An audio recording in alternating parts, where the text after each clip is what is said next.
The biggest things I'm always paying attention to is things that are borderline normal. So I don't wait for them to become abnormal to act.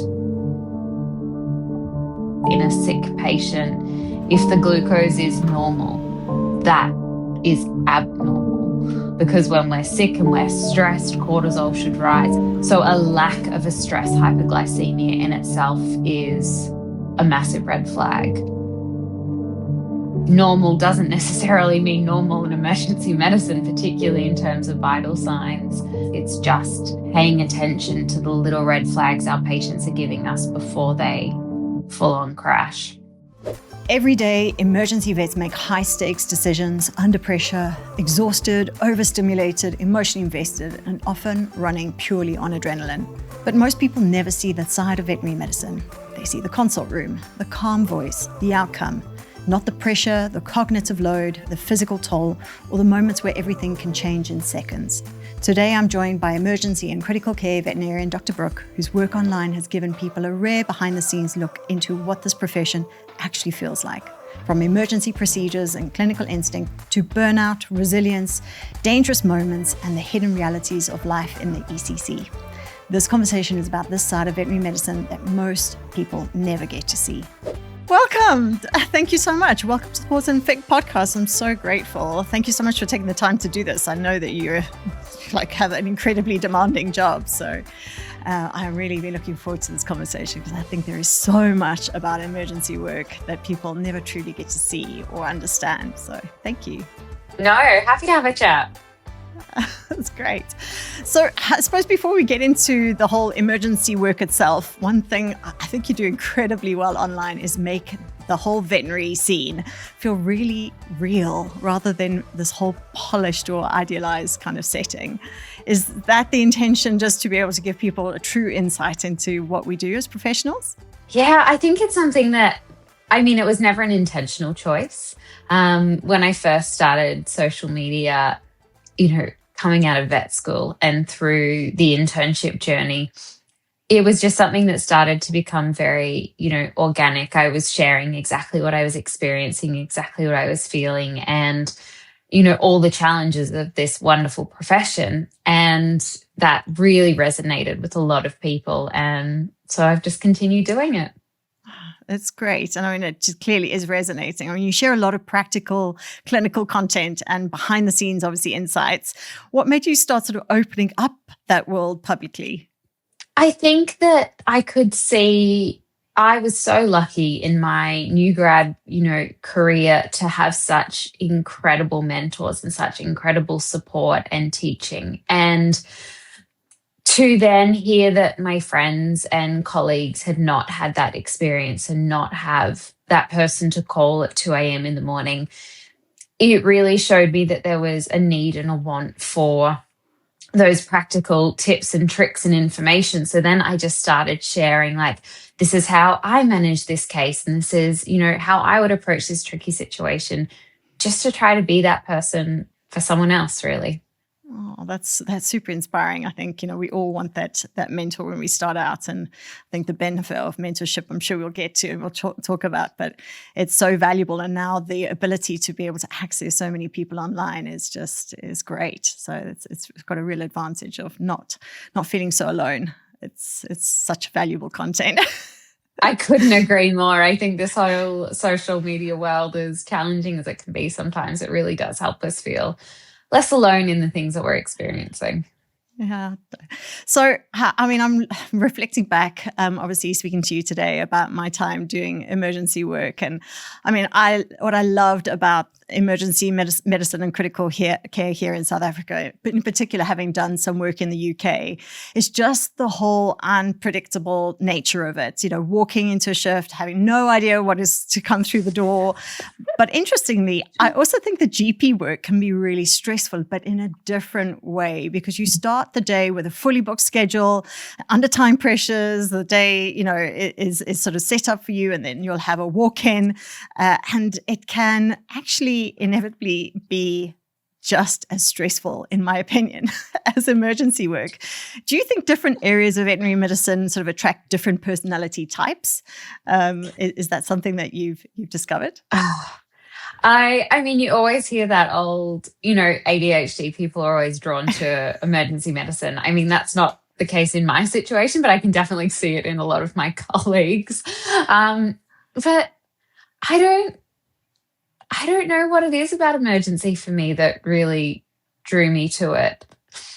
There's something just about the unpredictability of it. And I wonder if it's the fact that I'm so structured in every other aspect of my life that I love not knowing what's going to happen when I walk into work. And I love that every day looks a little bit different. So I think when we're thinking about personality traits for emergency medicine, it's just that ability to kind of roll with the punches, roll with whatever comes through the door. And when chaos strikes, you have to kind of channel that anxious energy into seeing it as excitement and fun as opposed to, stress and fear and terror. And if that's the feeling that you truly get with emergency cases, then maybe emergency medicine isn't for you, because I know all the true diehard emergency vets at heart, a GDV comes through the door and we couldn't be more excited. So when you look back at younger Brooke entering that whole emergency medicine field,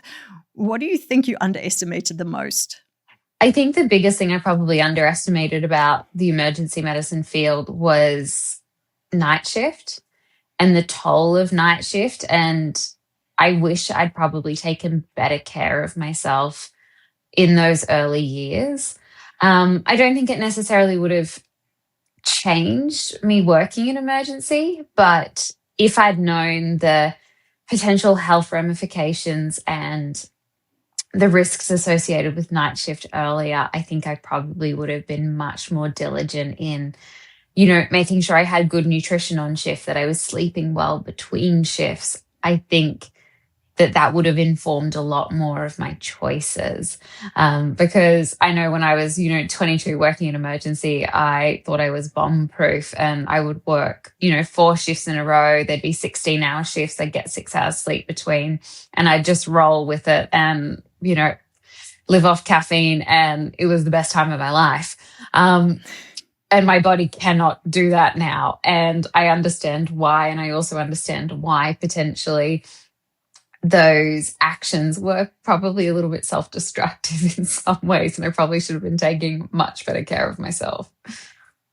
I can totally relate to that. I mean, I think, I look now because I have run a 24, well, I used to run a 24-hour. We've actually changed. It's a different podcast topic, but we've changed to offering our care until 10 p.m. because we lack vets who are prepared to do the emergency work. Yeah. I think there is now sort of, expectation for significantly higher pay, quite rightly so, and a lot more support, which unfortunately our practice couldn't provide. So we are now open till 10 o'clock, and that's working very well for us. But I mean, I remember the days when we were and I was on shift, and then vets sort of saying, well, they can only do 2 or 3 of those in a row, and going, well, in my day, it's very easy to kind of go back to in my day, but it wasn't healthy. It really, it was difficult, and I think a lot of the signs were sort of missed in terms of, it can suit one individual and you're driven to make that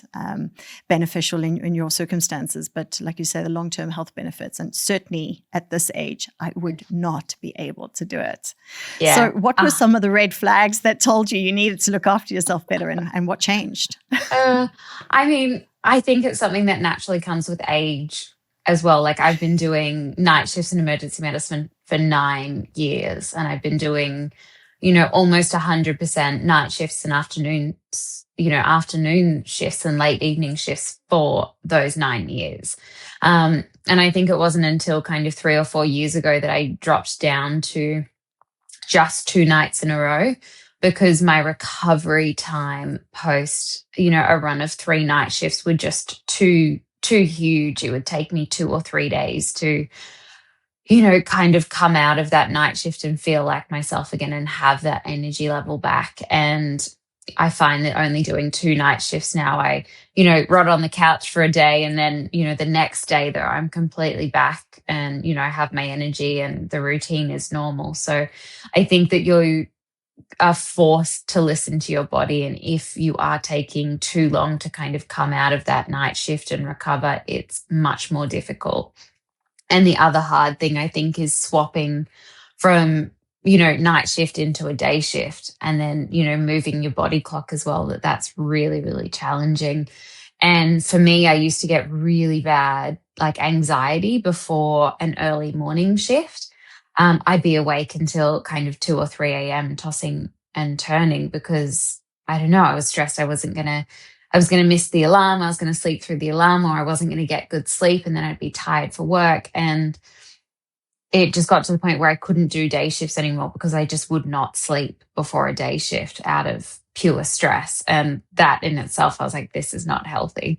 Something needs to change. So that's where I transitioned to moving just to, afternoon shifts and evening shifts, and committing kind of to that lifestyle for a time being, because we know with some of the research out there that it's the switching to and from shifts that are particularly challenging and particularly hard on the body. So if you can pick a type of shift that is potentially a little bit better, because at least your body has some resemblance of a rhythm.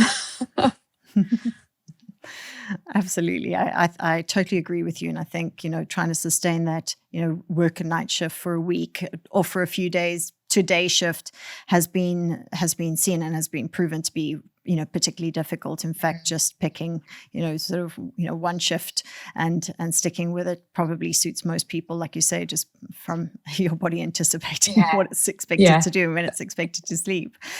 So, we'll probably have a little chat about burnout and some of the strategies you have later on. But let's talk about some of the good stuff about emergencies. You look at me, I look at you, I see the love in your eyes. I'm lost in Health you can see, love you can feel. UltraPet, the science of love. One of the things I find really fascinating about emergency vets is how quickly they start to recognize patterns. When you walk into an emergency like now, what are the things that you noticed instantly that newer vets may completely miss? I think in emergency, my brain always goes to, does this patient have the potential to deteriorate? And it's my job within the consultation and the initial diagnostic workup to figure out, is this a surgical abdomen? Is this patient trending towards sepsis?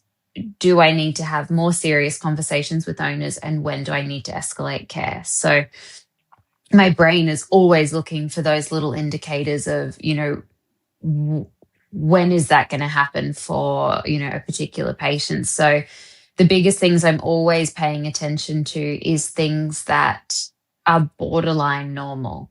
So I don't wait for them to become abnormal to act. So for me, my biggest one is in a sick patient, if the glucose is normal, that is abnormal. Because when we're sick and we're stressed, cortisol should rise, and that should prompt, glucose to rise as well. And that's why we get a stress hypoglycemia. So a lack of a stress hypoglycemia in itself is a massive red flag. The other aspect is patients with, again, low normal body temperatures.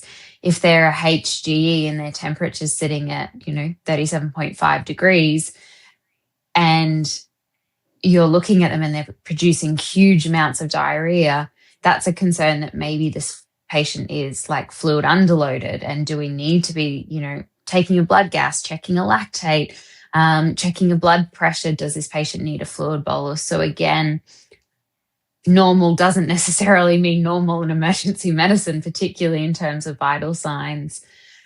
And then finally, I think the big one is getting used to, I guess, abdominal palpation. And I'll be the first person to say that my abdominal palpation skills are not great. I rely heavily on ultrasound, but I know what an abnormal abdomen feels like. And I think every experienced emergency vet can feel a septic abdomen. I'm sure you would know, you put your hands on that abdomen and you know what a septic abdomen feels like. There is something about the pain that those patients experience that is so, classic. So again, getting used to what feels abnormal on those abdominal palpations. You don't necessarily have to know exactly what's going on, but to know that, whatever it is in there that is weird and I need to admit it and I need to dig deeper is super important. And I will never forget, I've had 3 patients now with mesenteric torsions. And each one of them, I put my hands on their abdomen and I could almost visualize the fact that those intestines were purple. And I remember calling my surgeon on call and I said, look, I don't know how to explain this, but we have to open this dog. Like, its intestines are going to be purple when we open this abdomen. I can't tell you how I know that, but I know that, and I need you to come in. And again, there was something about the way I palpated that dog's abdomen, that odd, like, not consistency of the intestines was just eerie feeling. And then finally, I mean, my biggest advocate, I guess, in emergency medicine is to pick up that ultrasound probe if you have one available. Because if there is free fluid, we need to know about it. And free fluid is never normal. And the presence of free fluid will always tell us that we have to investigate because there is something else going on within that abdomen. So they would be, I guess, the biggest things that get me up on my soapbox too, because they're the things that I see so easily missed, but they're things that don't necessarily need big, expensive diagnostics. It's just paying attention to the little red flags our patients are giving us before they, full on crash. And I mean, I think, when you get new grads in particular, and again, I hope we can talk a little bit about mentorship later in our conversation, but, that you try and reassure them that you start seeing the same sort of cases, as you mentioned, you get that feel, there's like a clinical instinct that becomes almost physical as you're describing, with palpating that abdomen. And you need to not only pattern recognize some of the things that you're seeing within your work, but just that feeling of things are not right, and investigate. Like if your gut or your mind or your heart or whatever organ you associate with is telling you that things are not to do what you need to do and to investigate that further.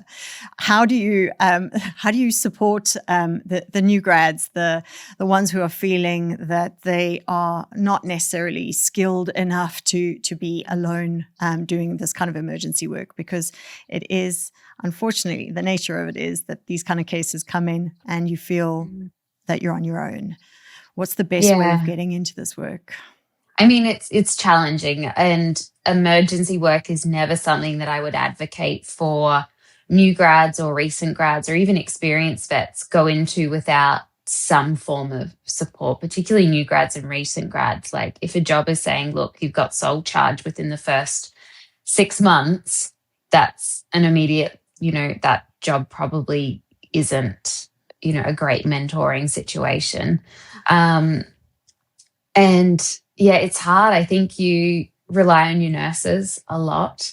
They are the wealth of information, and the amount of times that, nurses have saved my patients and picked up on things before I have is more times than I can count. And the amount of stuff that I have learned from, the nursing teams that I've been so privileged to work with, I would almost say that they have shaped me more than a lot of the vets that I've had the privilege of working with. So I think that sometimes we can focus mentorship on just that vet to vet relationship, but in reality, I think it's more about the team that we surround ourselves with.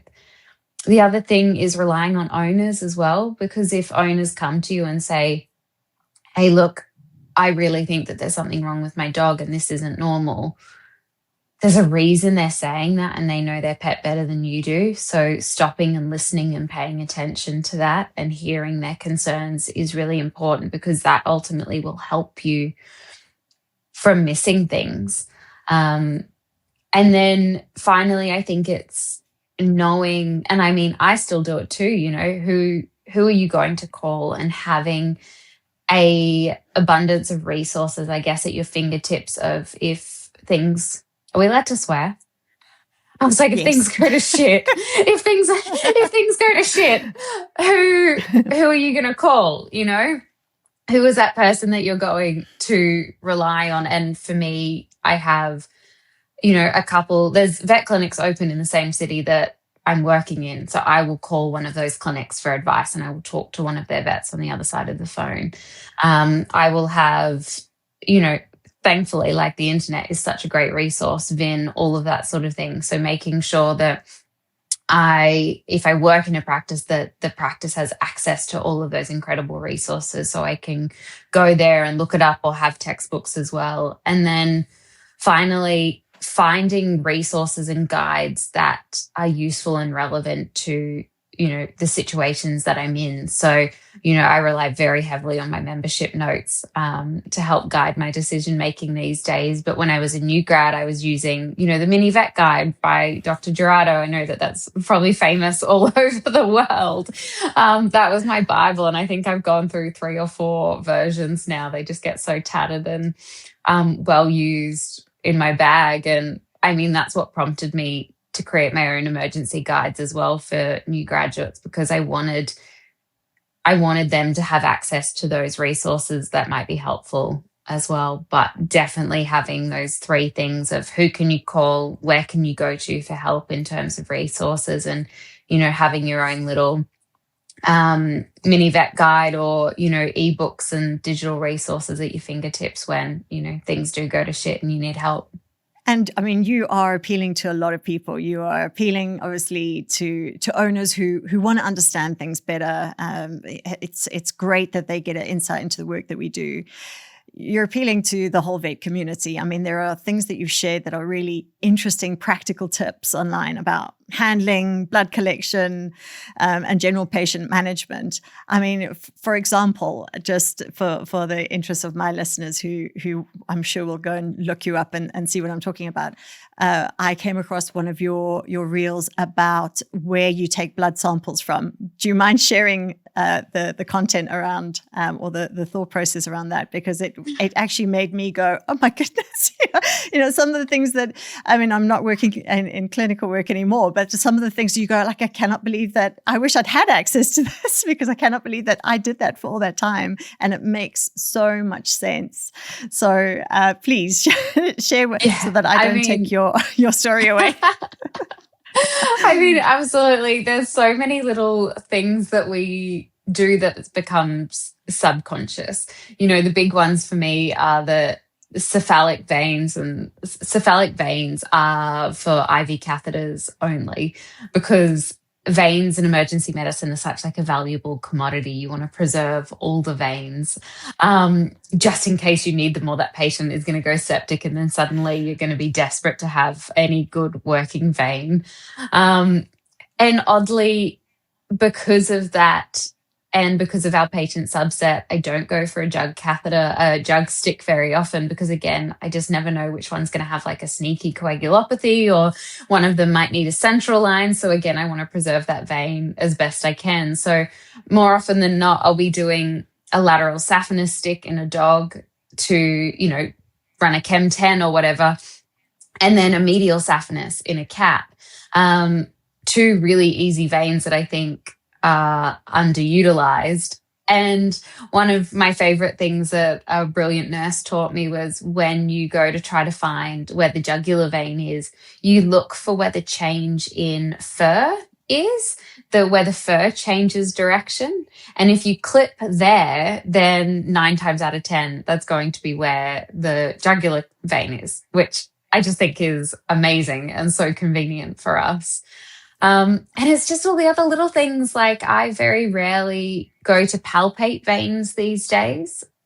For some reason, it just doesn't help me find the vein. I go based off memory and anatomy. And the other thing I'll do is I'll pull the skin tight. As I'm holding the leg, I'll use my thumb and I'll pull the skin down, which helps the vein pop out. And I don't know, it's just those little things that you pick up along the way that, you know, make a big difference. But then so practical. I mean, really, really practical. You go like, why was I not taught this, when you're in vet school? Because these are very useful things to start out knowing and it becoming muscle memory in terms of, still every day we see the jugular blood samples we can take in an arm. Like, have you seen that this is not the place to, there is a better way of doing this. So we're always learning. And that's couldn't agree more. I love it. So, obviously in the kind of work that you do, you deal with like extreme sort of circumstances and some very normal and typical things. The work is very varied, but have you ever had a moment, or can you remember a moment where you realize just how quickly things can go wrong? Yeah. And I think that it's something that we, balance with, I think, on a daily basis in veterinary medicine and particularly emergency medicine.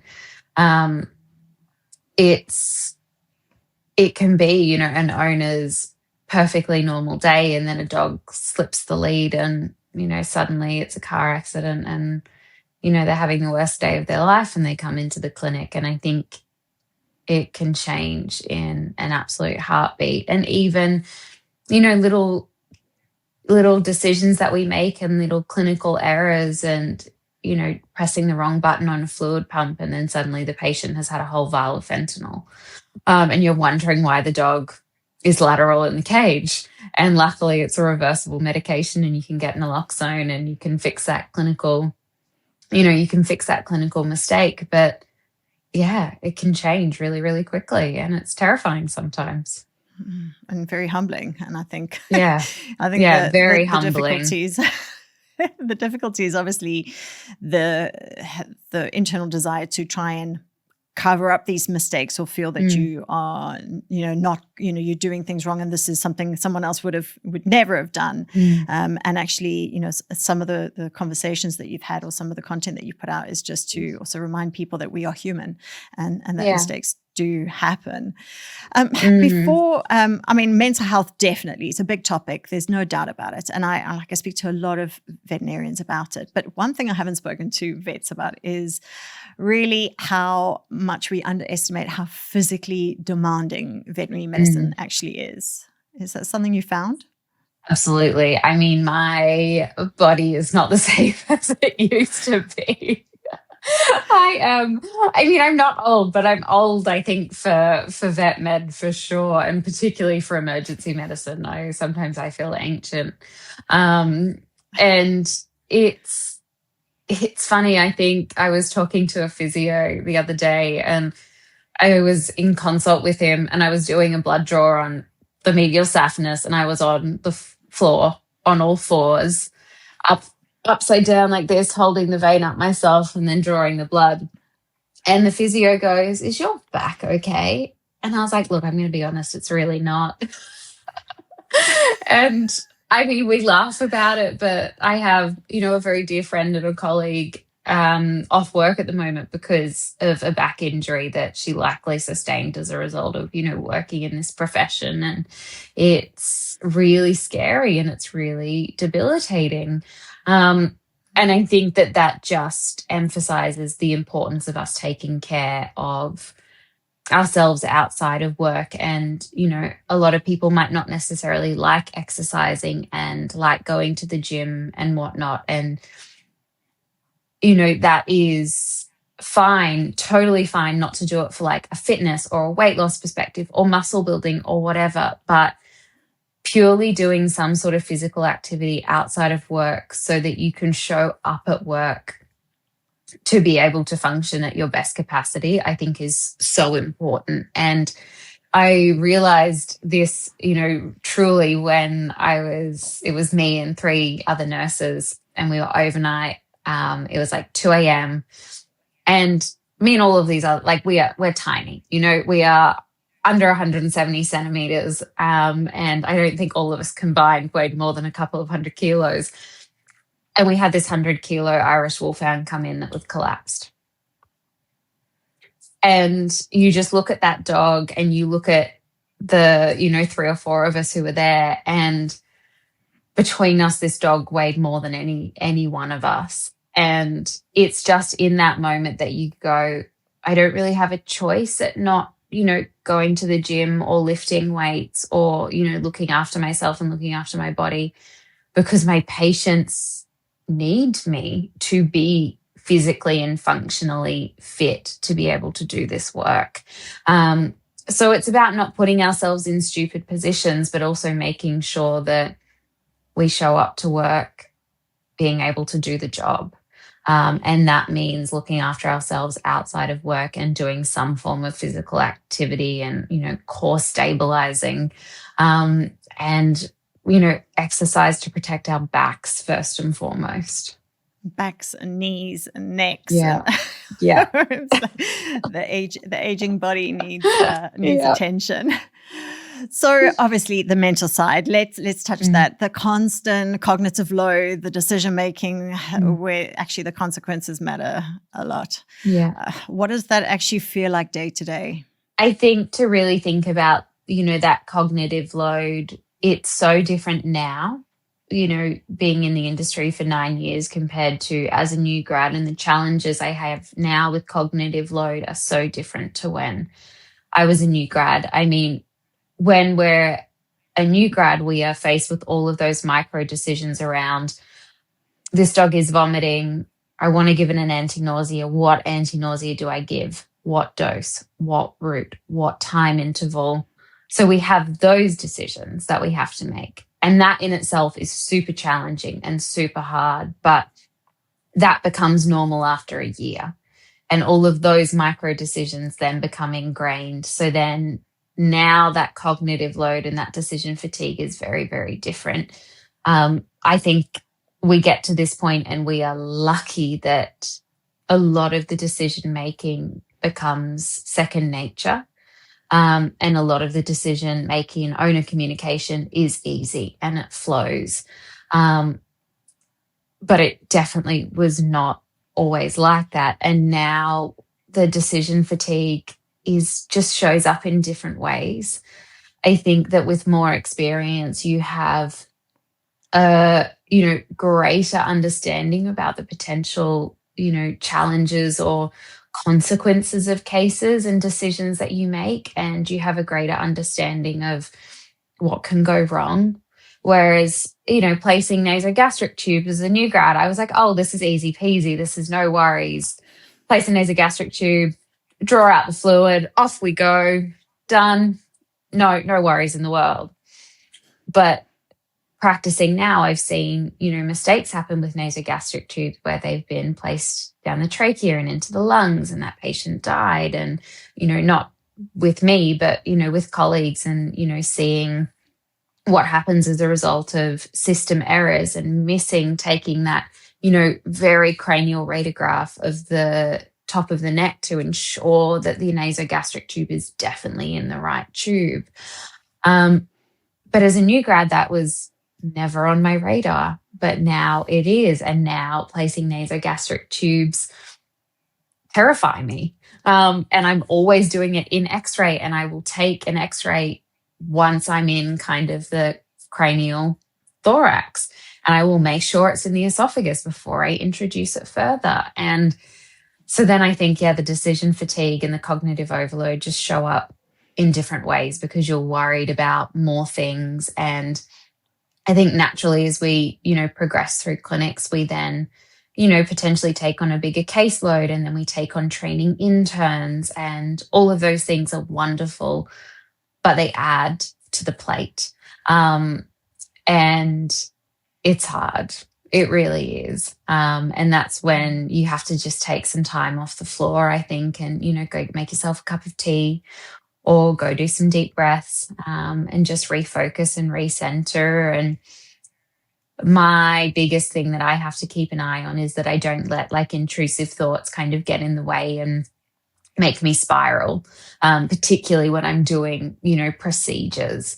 I find that is the hardest part, where my decision fatigue and cognitive overload really start to pile in. That, if I'm trying to remove an esophageal foreign body and it's not coming out, then my brain immediately starts to spiral to, what if we perf the esophagus? What if this is a thoracotomy? Who am I going to call? And, just bringing myself back into the present of can't worry about any of that now. It's not happening. We just have to focus on the case in front of us. But yeah, it's hard with emergency. You just have so many cases coming at you all the time that learning to prioritize, learning to delegate, learning to trust your nurses and the people around you is really important. And that makes it a little bit easier. It's so relatable. I mean, how do you make good decisions when you're exhausted and you're overstimulated and you're just emotionally invested and you're still trying to stay objective? And I think that sometimes you can't, and that's where you have to ask for help. And I will say to my nurses, I'll be like, is this patient breathing worse or better? And they'll go, it's breathing exactly the same as it was 2 minutes ago when you looked at it. And I was like, yeah, cool. And then I get really stressed. But then I think that's when you have to defer to, outside opinion sometimes. And if you don't have outside opinion, I mean, AI is problematic in a lot of ways, but it is really good for those 2 a.m. scaries where you are potentially alone in the clinic or you don't have someone where you can call for support and you just need someone or something to talk you off a ledge. I found that, relying on ChatGPT in that case of, lying in bed, overthinking the decision. And I put the whole scenario into ChatGPT. I word vomited. And the reply made me stop in my tracks. And the reply was, if a colleague had handed you this case, your response would be, that was thorough, well thought out, and you have nothing more to do. And that just really made me stop and think. And I was like, yes, that's exactly right. If a colleague had handed me this case, I would have gone, yeah, super reasonable. Have a great night. See you later. Why am I sitting in bed? You got a pat on the back. Yeah, exactly. Why am I sitting in bed overthinking this decision? Because I'm letting my brain make up stories and, run away with, just ramblings. So now I try to come back to that line and that phrase of, if a colleague had handed me this case, what would my objective response be? And that really helps ground me and helps me overcome a lot of, that cognitive overload sometimes that, just bringing it back to the basics.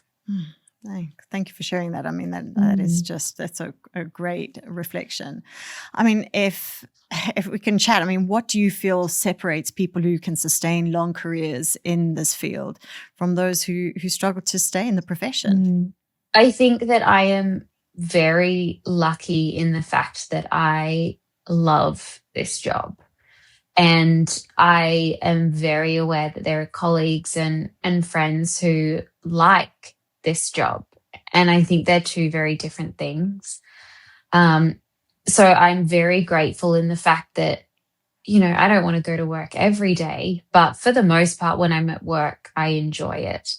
And I think that is probably something that just comes naturally to me. And I acknowledge that is a really privileged position to be in because that's not the same for everybody. But I think there are key things that do change how sustainable you can be in this job. And, one of the biggest ones is, how do you deal with adversity in those low points? And do you let yourself sit in that adversity? Do you let yourself sit in those low points? Do you let your brain run away with itself and tell silly stories? And do you actively let yourself spiral rather than trying to pull yourself out of it? Because it's a very unique skill to be able to go, well, that was shit. That wasn't the outcome I was hoping for. I'm sad about it, but I'm going to give myself and my brain permission to close the loop and put it in the sad filing cabinet in my brain and move on. And being able to do that is so central to the job that we do. The other big thing is just really sitting and appreciating those moments of joy in our profession, because we do have a very joyful profession. How many people get to go to work every day and save lives and hug puppies and talk to owners and make a difference? And, whether it is that difference in a vaccination consult of, that beautiful puppy, or in a euthanasia where you get to be able to facilitate a really, really sad but beautiful moment that gives dignity back to that pet, or doing a spay or a desexing and going, oh my gosh, how cool is this that I get to, use my surgical skills in this way. But I think we are so good at just skipping over that joy and not sitting in it and appreciating it. And one of the biggest important parts about if I'm starting to feel very compassion fatigued and very low, then I go back to the big things that bring me joy. And when I see that and I notice that at work, it instantly makes me feel better. So everyone at work knows that I am like an oodle. I'm obsessed, oodle obsessed. Like, give me anything with tight little curls and I'm done for. So if I'm having a bad day and I'm coming into work and I'm in a foul mood, I will survey the hospital. I will look for an oodle because there will always be one there. And I'll go give it a hug first. And then I'll start my day. And it's just being very conscious and finding the joy in the work that we do. When an owner stops and says, thank you so much, acknowledge it, because it's so easy to kind of shrug that off and then move on to the next one. And then the other big thing about, I think, being sustainable in this profession is taking breaks. If you're fortunate enough to get annual leave, use it. That is so important. So regularly scheduling breaks and using your annual leave is so vital. And for me, I need to take at least a week off every 3 months, because I've learned the hard way that, pushing through it and working through compassion fatigue is a really challenging thing. So scheduling breaks, taking time off work, and then within that, protecting your days off fiercely and not logging in and not checking your patient charts on your days off. And it's so hard to do. But otherwise, you're always going to feel like you're at work. And that's a really slippery slope to burnout and, not being able to sustain in this profession. I love the fact that you took the time to talk about appreciating the good moments, because I think we are so set up to, like you say, spend a huge amount of time in our head reflecting. And I mean, I love that. Take the lessons from whatever that experience is and then bank it away, close the loop. And I also think in loops, don't leave that loop open and keep assessing and then it means you're left with very little energy or time then to appreciate the good things, like you say, the small little pleasures that we get and the micro moments of being able to say, well, it's another dog, your favorite dog breed, or that client was really content with the consult, or this was really good feedback. And I think, we are so set up to kind of focus on the negatives. That is really great advice in terms of valuing the good feedback. And I think the other biggest thing is, for a lot of sustainability in this profession, I think it's that feeling of progress as well. And it doesn't have to be, trying to get to manager or whatever, because that is not for everyone and not everyone should be managers. But it's, just doing regular CE, picking a conference that you like, picking an area of, veterinary medicine that you want to learn more about. For me, that's ultrasound. For someone else, that might be dentistry. To feel happy in this profession, we do have to feel a feeling of progress. And if the clinic that you're working at is not facilitating that progress, then, looking elsewhere, because being stagnant as well is, something that's pretty easily going to zap the joy out of the job that you do, coming into the same job day in, day out, and not being able to improve and not, the feeling of learning something new for the first time and then being able to put it into practice is a great feeling. And I think that again is so important.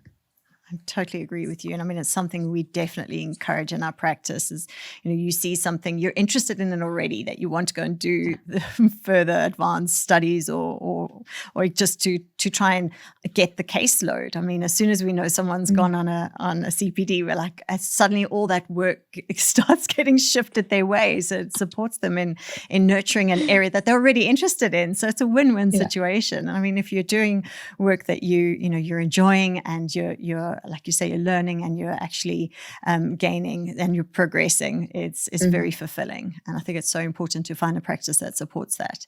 And it's great for the practice because it means that you become more skilled and it's beneficial to everybody, the clients too. So important. Yeah, I couldn't agree more. What is something you find that people outside the profession completely misunderstand about emergency vets? I just don't know if they know that we exist sometimes, to be honest. I think that they don't know that there is such thing as like emergency vets until they need one at 2 a.m. in the morning, or until their GP refers them, to us after hours. I think that for so long, it used to be the old, the James Harriet books where, in the little UK practice in the backyard, there was a, local GP in the village, the local vet in the village. And I think that is still how a lot of the general public sees us. And I think that is still why there is so much a mismatch, I think, between the prices that we charge versus what people think in their heads. Don't get me started on that. But I think that is still very much the public perception of, veterinary medicine, and they don't quite understand, unless their pet has been critically ill and hospitalized in ICU, do they then see the full scope of veterinary medicine and emergency medicine, and the fact that the level of care is similar to that to a human ICU department. With probably better communication afterwards, I'll add, because that's the other comment that we can fight the whole time. I haven't heard from my vet. And we're like, well, they're dealing with a lot at the moment, and they phoned you about an hour ago. So it's trying to meet people's expectations. But how do you have those tough conversations when it comes to finances with your owners, particularly the work, like, as you say, that we're doing, highly skilled professionals, really expensive equipment, antisocial hours. These are all things that carry a cost. Yeah, I think that those financial situations are tough, but I think that if you come at the consultation from like a holistic point of view, then those financial conversations are less jarring for the client. And I mean, before I kind of launch into a plan in consultations, I always start the conversation with, how we go about this is entirely up to you. My recommendation is that we do this. And if I genuinely think the pet is so unwell and there shouldn't be a plan B, I don't give a plan B unless the owners ask me to make a plan B. If I think that it's kind of borderline and on the fence and the dog's had 1 or 2 vomits, it's fast is boring, sure, go home and have some Meropidan. I will give a plan A and a plan B. But I think by prefacing the conversation with how we go about this is up to you, again, puts the owners back in the driver's seat of, it's my decision about where we go to from here, rather than vets just coming at owners with one choice, a gold standard choice that is very expensive. Then they feel a little bit backed into a corner sometimes. And I think the other part of those financial conversations is, I think we as vets get very, very good at delivering information, but we don't necessarily get good at hearing owners' concerns or picking up on subtle body language and body cues. So when you are delivering an estimate, first being very careful to, rather than launch in with the number, go in with, these are the problems I'm seeing on physical exam. This is what I recommend we do to make Fluffy feel better. This is what I recommend we do to figure out the underlying cause as to why Fluffy's unwell. Cost-wise, it's going to look like this for the next 12 hours. How do you feel about that? And then you watch and you wait and you assess their response. And depending on their response, then guides your follow-up questions. But it's really important to understand when we're having financial conversations that owners' negative responses 9 times out of 10 have absolutely nothing to do with you. Their negative responses come from a place of fear, come from a place of worry, and come from a place of, distraction as well. When you deliver an estimate and you say, look, it's going to cost $2,000 for the next 12 hours, their response could just be the fact that in their head, they're just trying to figure out where to get the money from, which account to take it out of. Are they going to have to call their mum to get the money? Are they going to have to get a payment plan? So their confusion and their response may have absolutely nothing to do, or they're just trying to figure out how they're going to get their kid to school in the morning if they have to come pick their dog up. So that's when we then start having to prompt those questions a little bit better. And, I'll follow up. If I'm getting a not so great response, I will then follow up with questions like, is there something that you would like me to explain further? Or what can I explain further to give you clarity?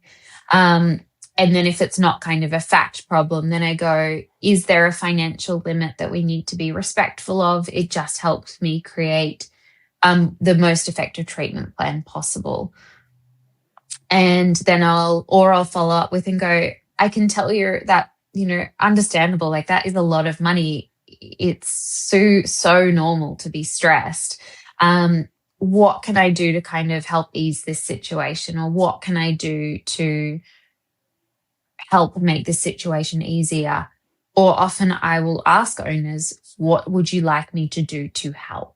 Sometimes that very blanket question is enough to then open up for them to then start expressing what they need from you. So I think rather than going into these financial situations with fear, we need to go into them with curiosity and then start asking those why questions and those what questions. What do you need me to do to help? What can I do to make this situation easier? And that way it opens up the door for a much more collaborative treatment plan, rather than us just delivering an estimate and they saying no, and then we go, well, have some meropenem and see you later, because that ultimately doesn't help anyone.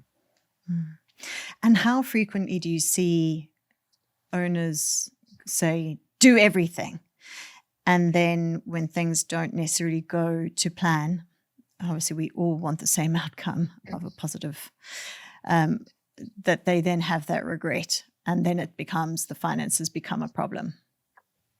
I mean, I think I'm quite lucky and that happens rarely, but because throughout the entire stage up to that point where, that patient passes away or we elect to euthanize, I'm constantly checking in and I'm making sure that they're aware that it is their choice to go forward and it is their choice to continue treatment. And I'm very, honest and brutal with owners, and I go, septic abdomen, cost-wise, you're going to spend $20,000. The prognosis is 50-50. These are all the things that can go wrong, and I need you to be aware of that before we go ahead with treatment. If you want to treat, though, I will fight right beside you and I will be there with you through this. But understand that we might not get the outcome that we want. And if you are okay with all of those things, then, we can continue treating. And if owners are continuing to treat, their pet's gone into anuric renal failure and whatnot, and they still want to treat, again, I will have that conversation again and again and again, making sure that, they understand their decision-making and where their finances are. And I won't necessarily check in as to, do you have enough money to do this? But I will always say, look, I want to make sure that we're not putting you at, I don't want to put your family in any financial jeopardy by continuing with this treatment.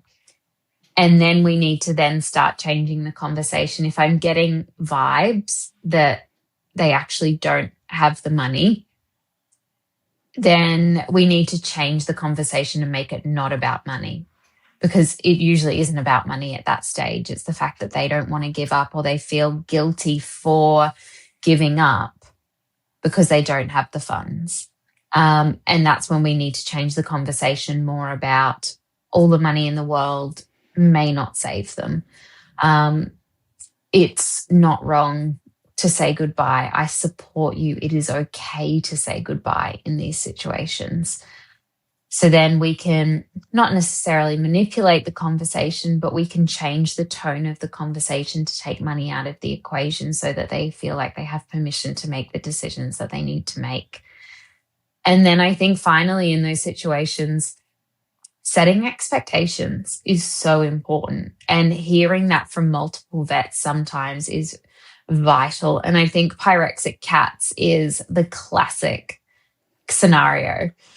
I think everyone hates, internal medicine specialists might love it, but I think everyone hates fever of unknown origin in a cat. It sucks. So I will say to owners 3 or 4 times in the consultation, I'm going to spend lots of money and I probably won't get an answer. And then the colleague the next day will repeat the same conversation. And instead of, telling owners in those really vague, hard discussions, we're going to get an answer, I go, we're going to rule stuff out. Again, we're trying to change the focus and trying to change the expectation. And I think a lot of client complaints and a lot of, emotional regret and financial regret comes from poor expectations. And that's expectations that we set. So a lot of that actually comes back to us and our communication rather than it being on the owners. Very much so. It's communication is the key to everything. Managing expectations, clear communication, kind communication. It's something that I don't feel that we're all that good at naturally. It's definitely a skill that can be developed. And it's something that I think, hopefully it's been a while since I've been at vet school, but hopefully it's part of that curriculum where it is saying, this is how to have the difficult conversations. This is what you should not be taking on. But you've spoken openly about mentorship and support within this profession. Looking back now, what mentors have genuinely helped and impacted your career? I would say I'm so privileged to have had the incredible mentors that I did. I was so lucky to have had, Dr. Gerardo Poli and Dr. Alex Hines, who, are legendary in ECC circles. And, they are not criticalists and they're not specialists, but they are truly brilliant emergency vets. And yes, they were skilled technically and they are skilled technically, but that's not the best thing about them as vets. And I think that this is the most important part. Is the biggest thing that I was in awe of them was how they spoke to owners and how they spoke to their team, and the way that they just loved to teach. So they did not need to be, the perfect vet. They just, needed to conduct themselves in a way that, were incredible role models. So I was very lucky. And then, by extension, the team that I worked with, who were all trained and, raised by them, everyone had very, very similar values and teaching methods. And you just can't help but become a sponge and become influenced by, those incredible people around you. So I am very, very lucky. And I just hope that I can be even half of that to some of the interns that come through our hospital. And what do you feel makes these young vets feel psychologically comfortable enough to be able to learn and grow within this profession? I think that, younger vets coming through now don't get told that they're doing a good job enough. I don't think that they get that daily encouragement. I'm sure they might get it in their, reviews or whatever, but the day-to-day celebration and excitement sometimes isn't there. And I think that that's so important. I still get excited when I place a cephalic catheter first time round, and it still gives me a good feeling and a good buzz. And I think you forget that, the first 100 catheters for a new grad is 10 times that. And if they are not celebrated for those, small but amazing milestones, I don't know how they will continue to then develop confidence. If they're not celebrated for the little wins, how are they going to be brave enough to then, do the big scary things like a thoracocentesis or a pericardiocentesis if no one has told them that they're doing a good job on the small stuff? So true. This again, you gotta like dwell in the good stuff and not sweat the bad experiences and close those loops. I love your loop analogy because it's so relatable. So obviously social media has given veterinarians a much larger public voice than ever before, which is great in my opinion. But has that changed the pressure that vets feel to constantly educate and explain and defend the profession publicly? I think that we give it as good as we get, to be honest. I mean, so much of the media rhetoric around veterinary medicine is still so negative. So we have no choice but to continue to show up online and continue to show the stories and continue to show what really happens, out the back. And I hate that, phraseology. I always say treatment area to try to reframe that in owners' minds. I know you obviously get a lot of positive feedback to your page, but how do you maintain boundaries when your work is as it is, also with your public identity? I mean, that's a good question. I don't think I've necessarily had a huge amount of trouble maintaining those boundaries. I think the hardest one to say no to is case advice. And I will get messages from vets asking for case advice. And I've just had to draw a really hard line in the sand to say, look, I'm so sorry, I'm not available for that when I'm halfway around the world. If you're in Australia, great. Give the hospital I work at a call, and still don't advertise the hospital that I work at. But if I happen to be the other vet on the other end of the line, if someone calls for help, sure, I'm going to, give verbal advice for a case over the phone when I can ask all the questions and have all the details. But yeah, I think that is probably the hardest thing, that I can't give personalized case advice. And I wish I could, but if I did, then I would have absolutely zero time to myself outside of work.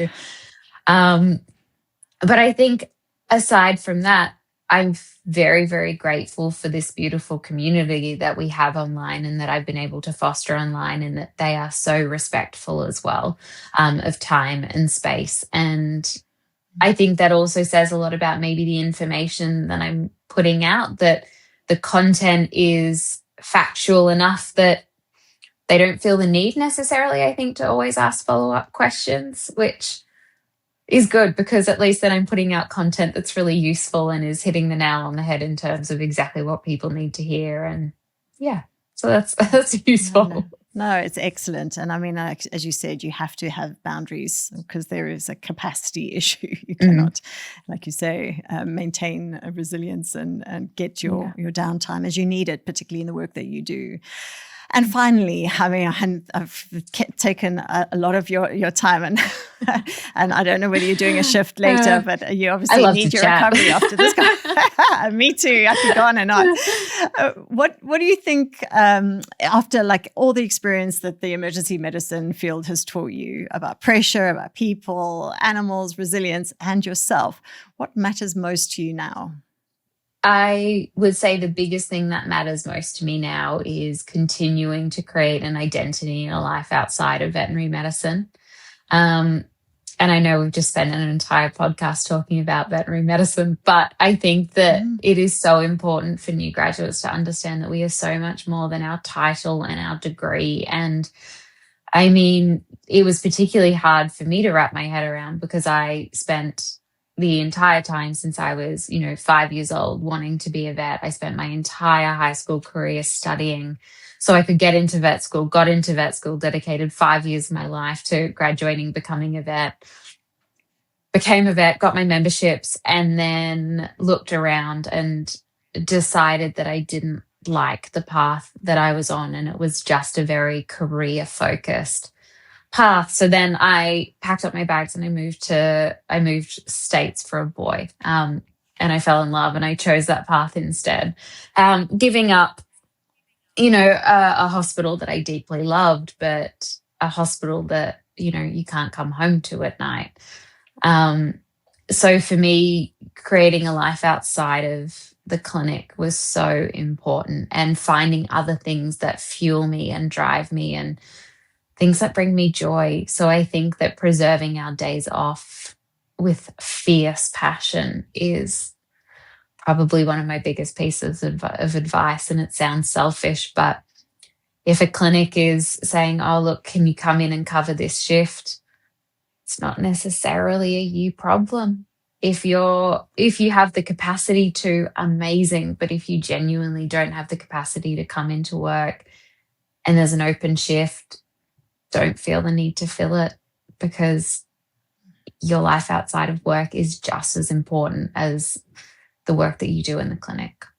It's a fascinating conversation how many veterinarians, as you say, attach an identity to that name, you know, the vet.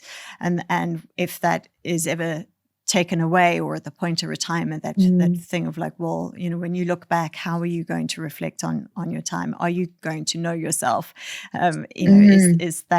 Is that how you want to remember your days? You know, I think it's such an important, we struggle with so many things, the whole imposter syndrome I hear so frequently, the identity as a veterinarian and nothing else.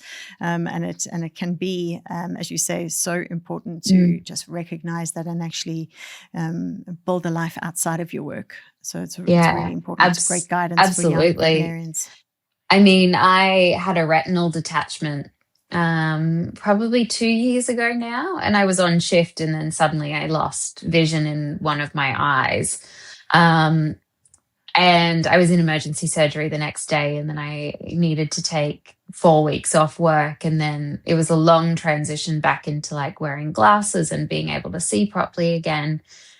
But the first 2 weeks while I was in recovery after that surgery was so scary, because there was this real moment where like the doctors were like, you're going to be able to go back to work, you will be fine. But for me, there was just still that unknown of like, what if I can't go back, or what if I can't function at the capacity that I was functioning at? And it was so scary. And it made me realize that continuing to cultivate life outside of work is so important, because you just, you know, you hope that that day never comes, that something catastrophic happens to your health and things like that that will prevent you from being able to work. But what if it does? And even if it doesn't, you know, having a life and priorities outside of work are so important. Oh, thank you for sharing that. I mean, like, I think, you know, we take for granted, you know, the fact that this is going to be our career for life. But we've seen, I think the younger generation have shown us that you don't have to, like, but are you a real vet is a comment I've heard a lot, obviously not doing clinical work. And I'm like, well, what do you mean by that? What defines a real vet? Like, I'm not a fake vet, you know, definitely got the qualification, you know, so there are so many paths that we are able to take as veterinarians, you know, and I love the fact that has opened up more, and that is actually diluting that feeling of, you know, the only path now is clinical work. And if you're not doing that, then, you know, you're a failure for having completed the slog of getting into veterinary. If it's something that doesn't suit you, know, we've had new grads who've very quickly realized that this is not going to be a healthy, conducive environment for them to work and build their careers, and that's okay. Yeah, absolutely. And I think, you know, very scary if you've got another option. I don't know how people do this full time. I say this from a position of like, I work 120 hours a month in the clinic, maybe 130 at the most. I'm like, I don't know how anyone does this full time forever. Sure, when I was young and eager and, you know, 5 years out, I did, but now, and then, you know, moving into later life stages, it's okay to diversify, I think, our career, and the fact that now there's so many non-clinical roles out there as well, whether that is social media or new tech companies, insurance, like, you know, drug companies, all of that sort of thing. Like, there are so many different ways and avenues that we can branch out and use our skills that I don't know, I don't think we necessarily need to be tied to that clinical role and that clinical identity. Totally agree with you. Thank you, Brooke, for being so open and honest, and for this thoughtful conversation. I really enjoyed chatting to you. I know there are so many things we can revisit this in future, and we can tap into one of the other paths that we've missed today, because there is so much to discuss. And I mean, this is the benefit of being able to put out this kind of content, is the hope that it resonates with the listeners, and that that they feel heard, they feel seen, and so thank you very much for all the work that you're doing to actually improve the credibility and the transparency for us as veterinarians. Thank you so much. It's been a really great chat today. I've loved it. I have to. Thank you. Thank you so much for tuning into today's episode on the Pause and Effect podcast. If you found the discussion helpful, please like, share, and follow our podcast. Don't forget to leave us a comment or review. We love hearing from our listeners. Remember, you can listen to us on your preferred podcast platform. Welcome back to Just for Pets. You're with Dr. Cara. Hi, Doc. It's Jackson the Jack Rossi here, and boy, am I itchy. Are you on a hypoallergenic diet? Hyper what now? Changing to a special diet will really help. And Just for Pets have a massive range. And flea and tick medication, special shampoo. Ooh, how quick can I get some? Order today and we'll deliver pronto. I feel better already. Justforpets.co.za. Vet approved, pet adored. Get it all to your door.